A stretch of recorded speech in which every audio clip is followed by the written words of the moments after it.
ઓ દાદા, અત્યારમાં ક્યાં ઉપડ્યા સવારમાં? અરે બેન, મારે તો મેળામાં જવું છે. ક્યાં મેળો? ક્યાં છે? હરે કૃષ્ણ ફાર્મમાં મેળો છે. લે, ક્યારે છે મેળો? ઈ મેળો તો કાલથી છે, પણ આજ મારે ઉતાવળ છે હરે કૃષ્ણ ફાર્મમાં. ને મારે ઠેઠ સુધીની એક ઉતાવળ એટલા માટે છે કે એટલી બધી કઠટમાં હું ક્યાંક રહી ન જાઉં ને બેન, એટલે મારે ઉતાવળ છે. પણ તી એવું બધું શું છે મેળામાં? મને કયો તો ખરા. બેન, કહેવામાં તો હાલો તમે ભેગા અને એનો અનુભવ થાય. પણ ઉભા રહ્યો દાદા, મને અહીંયા કેતા જાવ એટલે ખબર પડે કે શું શું મેળામાં થવાનું છે.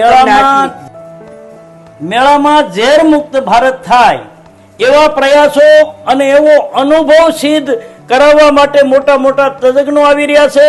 સાથે સંસ્કૃતિ આપણે બધા માણસાઈ ચૂકી ગયા છીએ.